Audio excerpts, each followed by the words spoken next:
सर्वप्रथम मी सर्व पत्रकार बंधूंचे आभार व्यक्त करतो, त्यांना धन्यवाद देतो। या पत्रकार परिषदेला शहर जिल्ह्याचे जिल्हाध्यक्ष डॉक्टर नितीनजी दांडे साहेब सुद्धा उपस्थित आहे, प्रदेश प्रवक्ते शिवराजी कुलकर्णी दादा हे सुद्धा उपस्थित आहे, आमचे मंडळ अध्यक्ष हर्षजी धुळे, उपाध्यक्ष मुरलीभाऊ माकोळे, त्यानंतर अतुलभाऊ गोळे आणि घाटकुलीचे तालुकाध्यक्ष सोपानजी गुड्डे उपस्थित आहे, इतर मान्यवर आणि सर्व पत्रकार बंधू आणि भगिनी। काल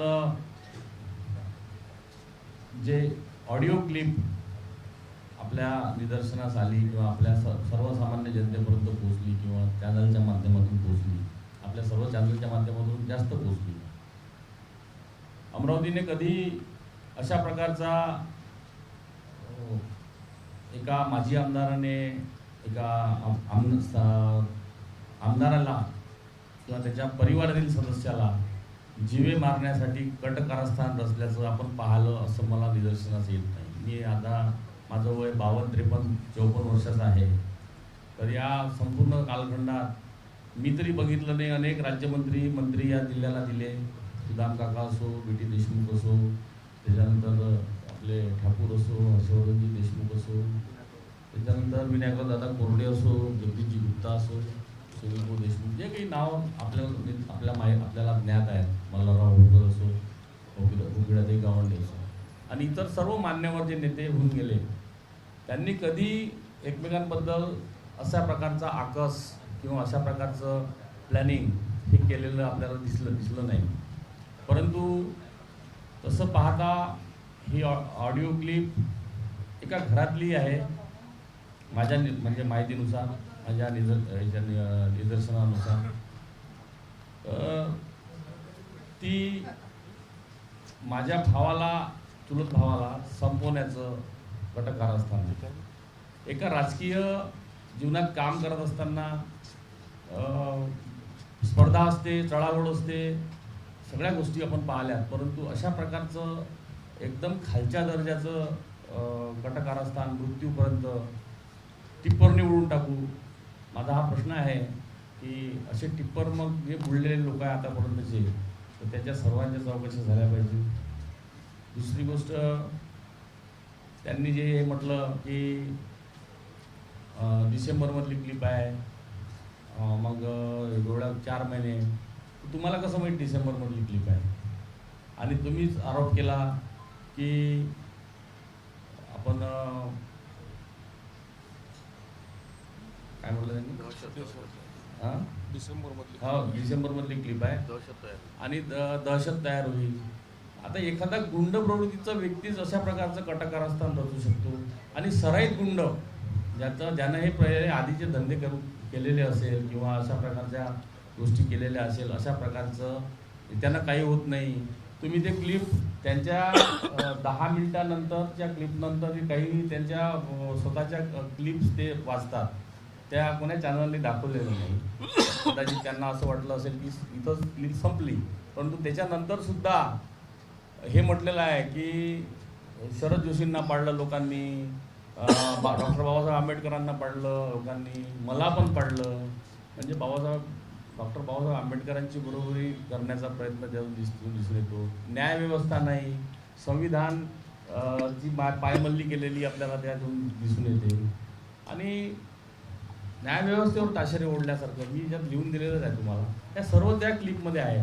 माझ्यावरती बाईचा आरोप करणे किंवा माझ्यावरती शाई फेकणे, मागं एक राम बघेलचं प्रकरण, ज्या प्रकारे ज्या गोष्टी मला जबरदस्तीने तिथं नेण्यात आलं आणि तिथं मी त्या उपोषण मंडपाला भेट दिली असताना तो प्रॉब्लेम सॉल्व्ह केलेला असताना सुद्धा मला जबरदस्तीनं विनंती केली, जबरदस्ती केली, चालाच लागते। तिथे येऊन माझ्याशी हुज्जत घातली आणि मला ते करण्याचा प्रयत्न केला, तर त्या क्लिपमध्ये त्याचा सुद्धा उल्लेख आहे। आणि मी एक म्हणेन की कोणाच्या परिवारावर चालून जाणे किंवा जीवावर उठणे हे काही योग्य नाही। त्याचं कारण असं की कोणाच्या परिवारावर आपण जर गेलो, मी तर माझ्या भावाला सांगितलं की तू आता माझं जे काम बघत होता तो हे नियोजन करणे, पटाचं नियोजन करणे, तो काही बाकीच्या गोष्टीत राहत नव्हता, परंतु पटाचं नियोजन करणे, कार्यकर्त्यांच्या आपल्यापर्यंत एखाद्या वेळेस पोचत नाही त्याचं म्हणणं काय आहे ते कसं जनसंपर्क करणे आणि काय करू शकतो आपण, एखाद्या मंदिराचं काम करायचं आहे का, एखाद्या रस्त्याचं काम करायचं आहे, एखाद्या नालीचं काम करायचं आहे का, सभागृह बांधायचं आहे का, तर त्या प्रकारचं ते नियोजन असायचं. असे अनेक पदाधिकारी आहेत ते सुद्धा करतात. तर मी तर त्याला सांगितलं आहे की तू थोडासा प्रवाहाच्या बाजूला राहा. त्याचं कारण असं, कारण ही गोष्ट उघडकीस आली म्हणून ठीक आहे, जर आली नसती तर मी एका 4 वर्षाच्या पोराचा बाप गमावला असता. मी त्याला कुठून बाप आणून देऊ शकलो असतो, त्याच्या आई वडिलाला मी काय तोंड दाखवू शकलो असतो. मी तो आमदार आहे, परंतु त्याचं कसं. आणि हेच नाही, हे तर माझा चुलत भाऊ झाला, परंतु माझ्यासोबत पक्षाचं काम करणारे, खांद्याला खांदा लावून काम करणारे जे पदाधिकारी आहेत, जुने सहकारी आहेत, त्यानंतर माझ्याही आधीचे लोक जे सहकारी लोक जे आहेत, पदाधिकारी आहेत, कार्यकर्ते आहेत गावागावातले, त्यांच्या सुरक्षेचं काय. आणि त्यांनी पक्षाचं काम करत असताना त्यांचासुद्धा काटा काढण्याचा प्रकार, त्यांनासुद्धा त्या भापत्न भावनेतून पाहण्याचा दृष्टिकोन याच्यातून दिसून येतो. आणि उघडकीस आली म्हणून ठीक आहे, जर आली नसती तर कदाचित कोणाचा जीव गेला असता हे सांगता येत नाही. दुसरी गोष्ट, मी मतदारसंघात ज्या 20 वर्षापासून प्रलंबित प्रश्न जे आहेत ते प्रश्न मार्गी लावण्याचा सातत्याने प्रयत्न करत आलो आहे या 1.5 वर्षात. त्याची उपलब्धी म्हणजे अमरावती परतवाडा रोड असो, वासनी प्रकल्प असो, बगाडी प्रकल्प असो, की तळेगाव आपला बोर्डी नाला प्रकल्प असो, राजुरा गावाचा प्रकल्प असो, राजुऱ्याचं पुनर्वसन असो, बोरगाव पेठचं पुनर्वसन असो, हे मोठे मोठे जे काही प्रकल्प प्रलंबित आहेत. वासनी प्रकल्प 2016 पासून बंद होता, त्याला चालना दिली, त्याच्यासाठी 216 कोटी रुपये आणले. राजुरा प्रकल्पासाठी जमीन अधिग्रहण ग्रहणासाठी 80 कोटी रुपये कलेक्टर सन्माननीय जिल्हाधिकारी महोदयांच्या खात्यात आले आणि त्याची सुद्धा बैठक आता झालेली आहे. पुनर्वसनाच्या बाबतीत मी आग्रही असताना सन्माननीय देवेंद्रजी फडणवीस साहेबांनी मला या 2 याला निधी दिलेलाच आहे. परंतु 20 वर्षात स्वतः माजी आमदार हे जलसंपदा मंत्री असताना 10 खात्याचे मंत्री असताना या 4ही प्रकल्पासाठी काहीच करू शकले नाही. आणि आता हा करतोय तर मग त्यांचं पोट झोपून आलं की काय, आणि त्यांना त्या पोट झोंबीमधूनच हा उपद्व्याय करण्याचं बुद्धी त्यांना सुचली. आणि असं आता होत नाही, कारण अजून 3.5 वर्ष शिल्लक आहे. आमचे मुख्यमंत्री विदर्भाच्या दृष्टिकोनातून, विकासाच्या दृष्टिकोनातून आणि पालकमंत्री साहेब आणि त्या खात्याचे मंत्री न्याय देण्यासाठी आम्हाला सतत प्रेरणा देतात किंवा सतत पाठबळ देतात, आमच्या पुराव्याला हे करतात. तर अशा प्रकारचं जर काम करत गेला तर आपल्याला काही खरं नाही या दृष्टिकोनातून. परंतु माझं एकच म्हणणं आहे तर तुम्हाला जर 20 वर्ष सतत जनतेने निवडून दिलं तर तुम्हाला अजून किती वर्ष पाहिजे. तुम्ही 20 वर्षात काही करू शकले नाही, तुम्ही एखादा प्रकल्प आणू शकले नाही, तुम्ही शेतीवर आधारित प्रकल्प आणू शकले नाही, तुम्ही कॉटनवर आणू शकले नाही, संत्र्यावर आणू शकले नाही, तुम्ही दूध डेअरी स्थापन करू शकले नाही, तुम्ही चांदूर बाजारला MIDC आणू शकले नाही, परतवाड्याची MIDC तुम्ही पुनर्जीवित करू शकले नाही. ह्या सगळ्या गोष्टी एक ना अनेक समस्या आहेत. टिनले मिलचा प्रश्न आहे, त्याच्यानंतर शकुंतला रेल्वेचा प्रश्न आहे. त्या बाबतीत जर मी प्रश्न विधानसभेत मांडत आलेलो असताना जर हे प्रश्न कधीच या गावचे जे कधी नाव त्या विधानसभेत कोणी काढलं नाही, तर या पोटदुखीमुळं कदाचित याच्या चुलत भावाला संपवलं तर मग हा कमजोर होईल, अशा प्रकारची त्याच्यात उल्लेख आहे त्या ऑडिओ क्लिपमध्ये. त्या ऑडिओ क्लिपमध्ये तुम्ही पहा, पूर्ण ऐकली तर तुमच्या लक्षात येईल. मग माझ्यासारख्या सामान्य कुटुंबातून आमदार होणं, मला 78-80 हजार लोकांनी निवडून दिलं, 80 हजार लोकांनी निवडून दिलं, तर मग मी तर त्यांना आवाहन करतो, माझ्या परिवाराला कशाला मारता, त्या 80 हजार लोकांना मारून टाका, एखादा बॉम्ब टाकून द्या त्यांच्यावर, कारण तुम्हाला त्यांनी मतदानच केलं नाही. तुम्हाला जर एवढा जिव्हारी लागलेला प्रश्न आहे तर माझं एक म्हणणं आहे की मी व्यथित झालो या गोष्टीमुळं. मी अशा सडक्या राजकारणाला मी जेव्हापासून ही क्लिप ऐकली तेव्हापासून मी व्यथितच होतो. परंतु त्याची रीतसर माझ्याकडे जे मुख्य स्रोत होता त्या क्लिपचा तो जोपर्यंत आला नाही तोपर्यंत मी कुणालाही सांगितलं नाही. SP साहेबांकडे गेलो आणि मला म्हटलं असं आहे, मला रिपोर्ट द्यायचा आहे. तर मग ते म्हटले ठीक आहे द्या.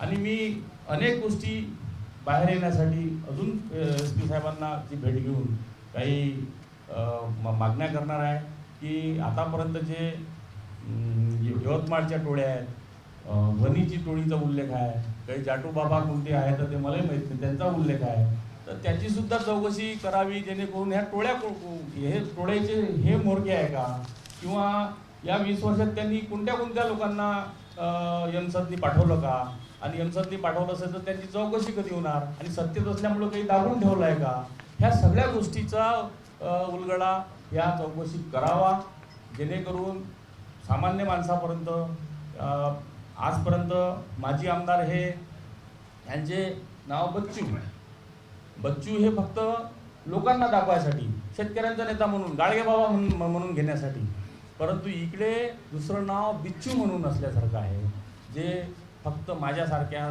त्यांच्या विरोधात असणाऱ्या कार्यकर्त्यांना डसण्याचं काम करतात, मारण्याचं काम करतात, आणि असं षडयंत्र रचण्याचं काम करतात. म्हणजे एकीकडे बच्चू, एकीकडे बिच्चू. तर ह्या सगळ्या गोष्टी तुमच्या निदर्शनात, तुमच्या माध्यमातून सामान्य जनतेच्या निदर्शनास आल्या पाहिजे. या पत्रकार परिषदेचं आयोजन त्याकरिताच हे केलेलं आहे. त्यानंतर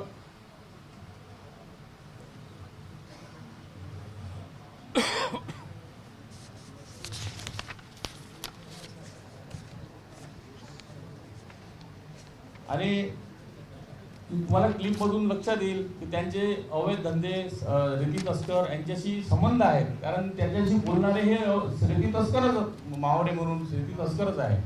याचा सुद्धा आपण हे केला पाहिजे. तुम्ही त्या पंचक्रोशीत जर विचारलं तर तुम्हाला कोणीही सांगेल गोलू उर्फ शुभम मावरे हा मोठ्या प्रमाणात, मोठ्या याचा आशीर्वादाने, त्यांच्याच आशीर्वादाने मोठा झालेला रेती तस्कर आहे, हे तुम्हाला त्याच्या गावातले लोक सांगतील आणि आजूबाजूच्या पंचक्रोशीतले सुद्धा लोक सांगतील. आता माझ्यावर आरोप करतात की अनेक प्रकारचे आरोप करतात. आता त्यांनी बाईक सोडण्याचा आरोप केला, किंवा त्याच्यात नमूद केलेलं आहे की त्या गोलू मावरेच्या पत्नीला की तू जा आणि ते पोलीस स्टेशनला साडी खाली हे करून पदर काढून रिपोर्ट दे, असं पडला तुझा रिपोर्ट सेफ्टीसाठी, असा त्याच्यात स्पष्ट उल्लेख आहे. आणि अजून कोणत्या कोणत्या प्रकारचे षडयंत्र किंवा काही माझ्यावर आरोप कोणते करायचे आहे तर ते त्याच्यातून स्पष्ट होते. या पत्रकार परिषदेच्या माध्यमातून मी आणि आपल्या माध्यमातून जनतेपर्यंत हे सर्व सत्य पोहोचावं अशीच आपल्याला विनंती करतो. आणि तुम्हाला काही प्रश्न विचारायचा असेल तर विचारू शकतो. प्रवीण भाऊ, तुम्ही आता सांगितलं की तुमच्या मतदारसंघात तुमचे सहकारी असतील, काही भाजप कार्यकर्ते असतील, काही नातेवाईक काम करून राहिले, पण यामध्ये टार्गेट, आपण जर ती क्लिप खरी मानली आणि यामध्ये टार्गेट अभिजित तायडेच का, तुमचा काय अंदाज? त्याचं कारण असं की अभिजित तायडे इलेक्शनपासून, म्हणजे त्याच्यात मुरली माकोडी आहे, त्याच्यात विशाल काकडी आहे, त्याच्यात कुंदन यादवही आहे, त्याच्यात अनेक सहकारी आहेत की ते जीवाची मेहनत करून, हर्षल जोडे आहे, रमेश काय, म्हणजे जे बाकी सगळे लोक, हे मोठी टीम आहे. तर दीपक राव आहे, बाकी सगळे लोक, अक्षय जनवारे, प्रफुल्ल बर्वे, हे अनेक लोक, रुपेश देपे, म्हणजे, परंतु याला जर दहशत शब्द आहे त्याच्यात, त्या क्लिपमध्ये, हा मारला तर दहशत निर्माण होईल. म्हणून नुकसान जर करायचं झाल्यास तर भाऊ असल्यामुळं भावाला जर केली तर आमदार शांत होईल, किंवा आमदार हे ज्या गोष्टी आहेत अडकून राहील. अशा प्रकारचं तो त्यातलाच प्रकार आहे. वाळूचा तुम्ही उल्लेख केला की गोलू मावळे वाळू तस्कर आहे. अभिजित तायडेंचा व्यक्तीचा काही संबंध? काहीच नाही, दुरान्वयीने टाकून द्या. मी सांगतोय तुम्हाला, अजय म्हणून तिथे एक उल्लेख आहे, अजय उल्लेख आहे, अजय. तर त्या अजयच्या त्या प्रकारात त्यानं खोटा तलवार मारून वगैरे आणि फसवून ते काय करू शकतात हे तुम्ही कल्पना नाही करू शकत. ते मतदारसंघातल्या लोकांना माहिती आहे. परंतु अभिजित तायडेचं नाव बदनाम करण्यासाठी माझं नाव, मला रेती सोबत संबंध जोडते माझा तर कोणत्याच याच्याशी संबंध नाही हो. मी तर कोणाचाच हे करत नाही, मुलाचा करत नाही.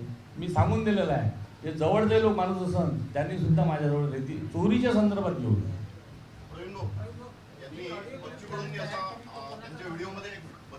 व्हिडिओमध्ये असं म्हटलं आहे की जर देव नाराज झाला, देव म्हणजे देवाभाऊ, तर मग शासन त्यांच्याकडे आहे, SP त्यांच्याकडे आहे, सर्व त्यांच्याकडे आहे. तर मग मला फसवण्याचा हा प्रयत्न नाही काय, म्हणजे असं त्यांच्या व्हिडिओत म्हणणं आहे. आपलं काय मत आहे? कसं आहे, यात कोणाचा काही संबंध नाही.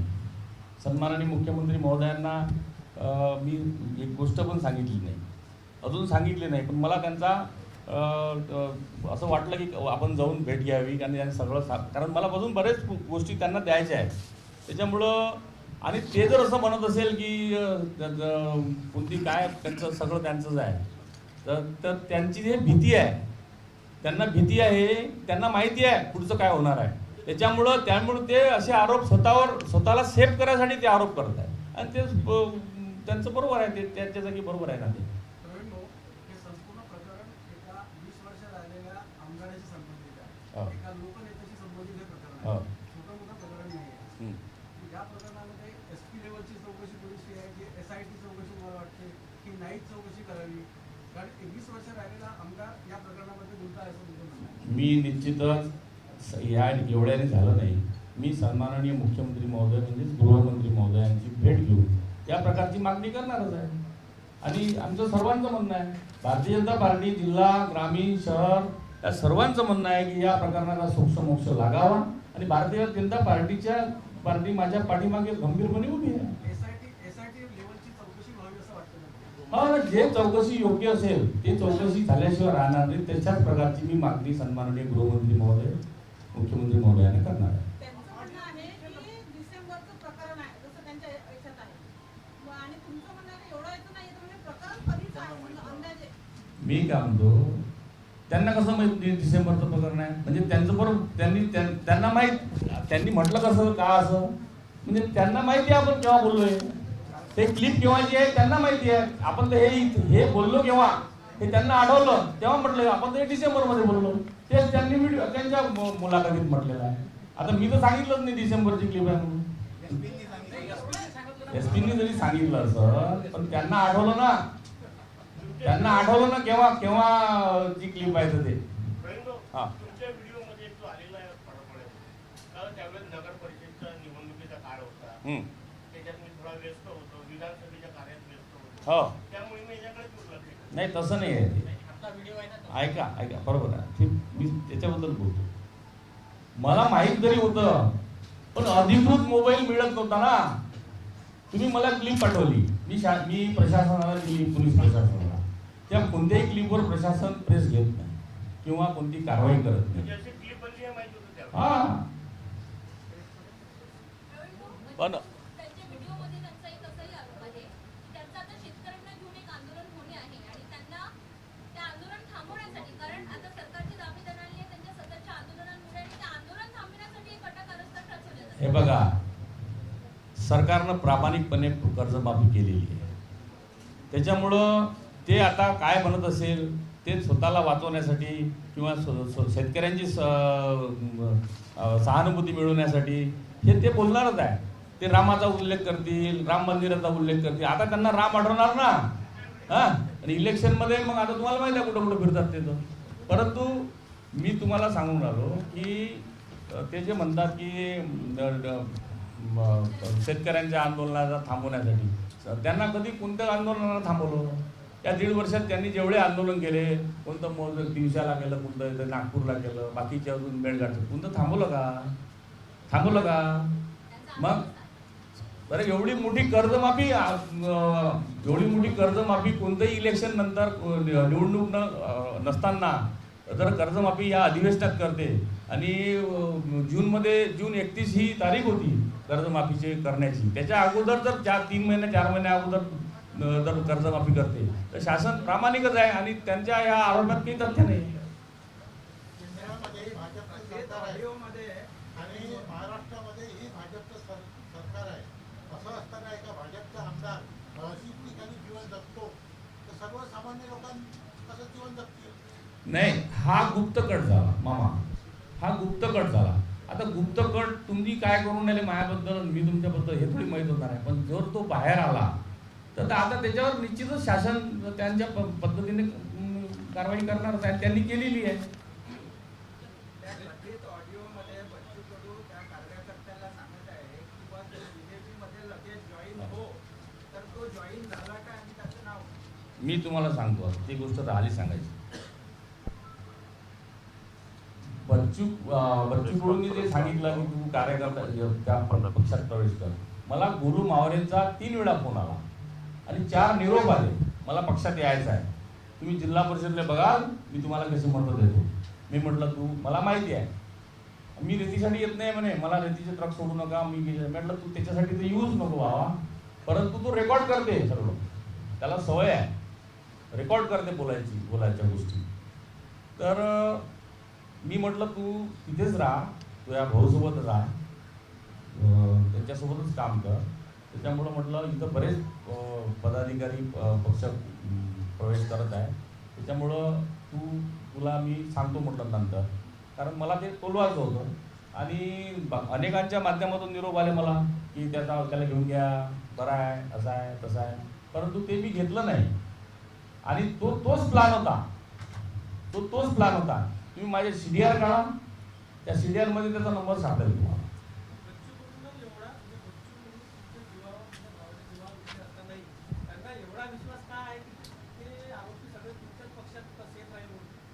नाही, सेफ राहील म्हणून नाही आहे. बघ मला सांगा, मी तुमच्याच घराजवळ राहायला आलो किंवा घरी राहायला आलो, तुमचा मला काटा काढायचा आहे, तर स्वाभाविक संशय माझ्यावर कसं घ्या, तुम्ही तुमच्या माणसावर घ्या. तसाच प्रकार आहे की आमच्या पक्षात जर आला तर अनेक लोक येतात पक्षात, अनेक फोटो काढतात, अनेक, मी तर छोटा माणूस आहे, पण बरेच लोकांच्या नेते मंडळीचे फोटो काढतात. याचा अर्थ असा होत नाही. पण त्यांनी स्पष्ट म्हटलेलं आहे की तू तिकडे राह, मी एखादे आंदोलन करतो आणि मधात उडून टाकू, 15 दिवसाची तारीख आहे, फोन वापरू नका स्वतःचे, तुम्ही त्रयस्थ प्रत्यक्ष भेटीवर हे करा, यवतमाळची गँग असो, वणीची गँग असो, या सगळ्या गोष्टीचं हे त्यांनी केलेलंच आहे. त्याच्यामुळं आमच्या पक्षात आला काय म्हणून तो सेफ होते अशातला भाग नाही, पण असंच त्याचं म्हणणं आहे की बाबा त्या पक्षात गेला तर तुझ्यावर संशय येणार नाही, अशा प्रकारचा.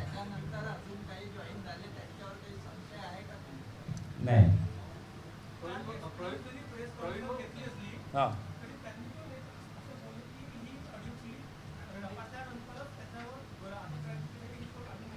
हो, आणि बरेचदा असं होतं की ऑडिओ भरपूर जरा येतात, गदारोळ मारतो आणि पुढे त्या ऑडिओ काय होतं हे काही कळत नाही. आता तुम्ही या ऑडिओ ज्यांनी रेकॉर्डिंग करणारा तुमचा कार्यकर्ता आहे की त्यांनी म्हणजे केली, त्याच्यावर तुम्ही ठाम आहात का की ऑडिओ? 100% मी ठाम आहे. मी बऱ्याच दिवसापासून या गोष्टीच्या मागे म्हणजे मला माझ्या तो संपर्कात होता आणि जेव्हा मी ती ऐकली तेव्हा माझ्या पायाखालची वाळू सरकली की बाबा अशा प्रकारे कोणी राजकारण एवढ्या खालच्या स्तरावर नेऊ शकते. बरं बाबा भांडण असू शकते ना कोणासोबत, पण अशा प्रकारे तुम्ही ट्रकनं उडवलं तर काहीच माहीत पडत नाही. म्हणजे असे किती ट्रकनं उडवले, म्हणजे यांना कसं माहीत की ट्रकनं पण उडवल्यावर माहीत पडत नाही, यांना माहीत कसं, म्हणजे यांनी उडवले का मग याच्यापूर्वी, यांनी काही कुणी खतम, म्हणजे आमचा एक कुणाल ढेपे म्हणून एक टिप्परच्या धडकेने मरण पावला परतवाड्याचा, मग त्याच्याबद्दल असं म्हणायचं का, अजून अनेक लोक जे मृत्युमुखी पडले असं. आणि जर ही खोटी असेल तर त्या संबंधित माणसावर कारवाई करावी. समजा अशी निघाली तर मी त्याला दोषी नाही, मी काही काढले नाही ते, परंतु जर ते असेल तर त्या संबंधित माणसावर कारवाई करावी. जर खरी असेल तर या संबंधित व्यक्तींवर कारवाई करावी. मी याच्यासाठीच प्रेस घेतलेली आहे. ऑडियो के अंदर पर्टिकुलर अमाउंट का उल्लेख है कि 2-4-5 लाख रुपए में काम होता, यानी यवतमाळ वणी में सुपारी गैंग सक्रिय है. हो, प्रशासन का काम आहे. असेल ना तुम्ही अगोदर काही तेच तर म्हणतो ना, इसके पहले कुछ संबंध हो सकते हैं, ऐसे सौदे हुए होंगे, इसीलिए उनको कॉन्फिडेंट है ना. कसं असेल तर गृह खातं आपल्या पक्षाच्या मुख्यमंत्र्यांकडेच आहे, पण त्यांच्याकडे काही माहिती आहे का वरील किंवा यवतमाळची गँग आहे म्हणून? नाही, त्यांनी पण गँगची माहिती घ्यायला पाहिजे ना. नाही आता आपल्या तक्रारीनंतर ह्या सगळ्या गोष्टी होईलच ना. असेल तर काही गुप्त असेल तर अशा होणारच नाही. कारण जर या गँग अशा पद्धतीने राज्यात सक्रिय असेल आणि अशा घटना होत असेल तुम्ही असं तर म्हणता, तर या सक्रियतेच्या मागं गृहमंत्र्यांचं किंवा राज्य शासनाचं अपयश आहे असं तुम्हाला नाही वाटत? नाही, अजिबात नाही, अजिबात नाही.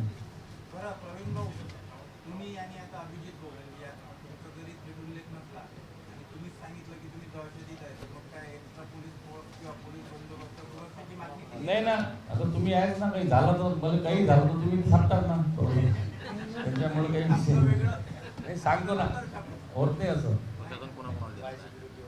नाही वाय नाही काही नाही पाहिजे मला. तशी विचारणा झाली, माझ्या पाठीशी 80,000 लोक, त्याच्यापेक्षा जास्त झाले आता. आणि नंतरच्या कामाच्या माध्यमातून जुळलेले लोक, संपर्कातून जुळलेले लोक, माझ्या पाठीशी भक्कम पक्ष आहे. आणि माझ्या पाठीशी माझ्या आईवडिलांचा आशीर्वाद आणि देव असल्यामुळं माझं काही होणार नाही. नाही, त्यांचे आशीर्वाद आहे. हां, काय मामा तुम्ही काढले मोठे भेदभाव.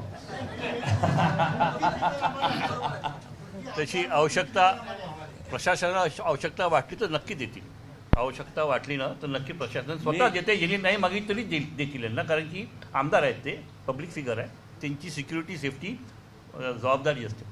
त्यांना तर ऑलरेडी आहेत, एक गार्ड आहे. आणि प्रशासन कोणाकोणाला सिक्युरिटी देईल सांगा ना मला. आता त्याला प्रवाहाच्या थोडंसं बाजूला केलंय मी, जेणेकरून आता त्याच्याजवळ तो एकटाच आहे, आईवडिलांना मी एकटाच आहे, तर त्याला प्रवाहाच्या बाजूला केले असल्यामुळं ठीक आहे. नाही गेली नाही आता. मी काही SP साहेबांना काही सुचू इच्छितो, काही मागण्या आहेत माझ्या किंवा काही असेल तर त्यातली एक असू शकते हे तुमच्या म्हणण्यानुसार. समोर काय काय करणार आहे आता? समोर या प्रकरणात नाही, जे काम करत आलो आहे तेच काम करत आलो.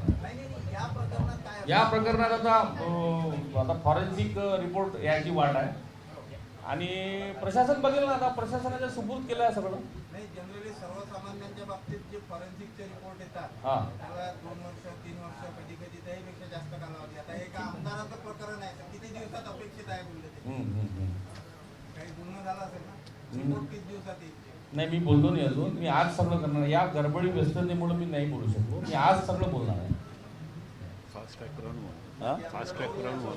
आणि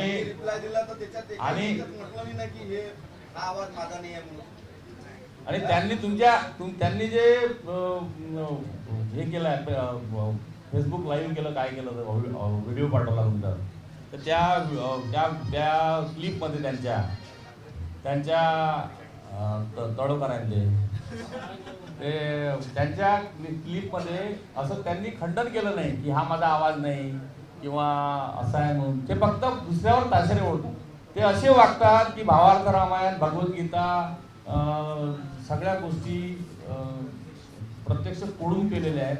म्हणजे त्याच्यात कुराण वगैरे सगळं चालू, सगळ्या धर्माचं कुराण ते सगळं कोडून केलेलं आहे. आणि तत्वज्ञानी तेच आहेत. आणि आरोप करणे बेछूट आणि कोणालाही साल्या म्हणणे, कोणालाही अर्वाच्य बोलणे, त्यांना त्याच्यात मर्दुमकी वाटते. हा, त्याच्यात त्यांनी कबूल केलेलं आहे. 4 जिल्हाधिकाऱ्याला मारलं, उपसचिवाला मारलं, तेव्हाच तर काही झालं नाही म्हणे माया. तर आता का मी तर बाहेर फिरून आलो म्हणे. हसण्याचा आवाज आहे असा. आणि 300 केसेस आहे, मी तसाच बाहेर निघालेलो आहे. न्यायव्यवस्था तरी आहे का म्हणे या देशात? म्हणजे ह्या सगळ्या प्रश्नचिन्ह त्यांनी उपस्थित केलेलं आहे न्यायव्यवस्थेवर. सरकार काय करायला तुम्हाला अपेक्षा आहे? काय करायला पाहिजे? जे करायला पाहिजे नियमानुसार ते करणारच आहे. आता नियमानुसारच केलं ना आतापर्यंत. परंतु त्याच्यातही ते म्हणते की फॉरेन्सिकही त्यांचाच आहे, सरकारही त्यांचंच आहे, अमकही त्यांचंच आहे. हा, डोनाल्ड ट्रम्प जिकडे जाऊ मग काय आम्ही काय डोनाल्ड ट्रम्प जिकडे जाऊ?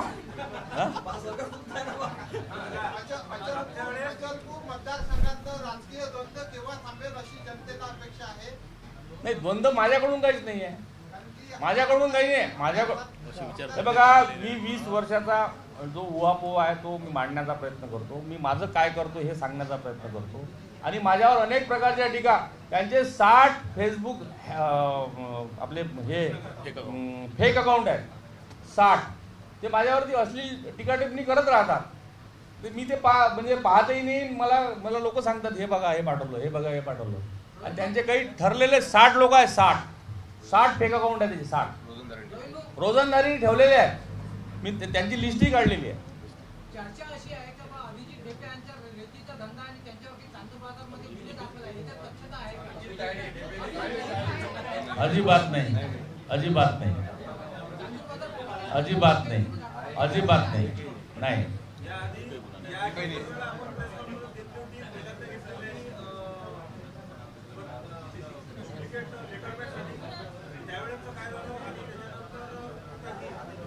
हे बघा, माझ्यावरती आता 6 महिन्यापूर्वी 10 कोटी पळवण्याचा आरोप झाला होता. पण जेव्हा तुम्ही त्या पत्रकार परिषदेत होते, मी जेव्हा ओरिजिनल कक्ष अधिकाऱ्यांकडले जे कागदपत्र तुमच्या समक्ष दाखवले, त्यांनी डुप्लिकेट शिक्का छापला. म्हणजे मुंबई मंत्रालय 32चा न छापता 22चा छापला. तर ह्या सगळ्या गोष्टी तुमच्या निदर्शनात आलेल्याच आहे. आणि त्याचा मुंबई क्राईम ब्रांचची माझी जबानी झालेली आहे ती त्याच्यासमोर, तुमच्या माहितीसाठी सांगते. आता इथं त्यांनी अँटिसिपेटरी घेतलेली आहे 2 जणांनी. हां, मी काही 100% राजकारण नाही बाबा, मी एक सरळ माणूस आहो आणि इथपर्यंत येऊन पोहोचलो. एबीपी माझा, उघडा डोळे बघा नीट.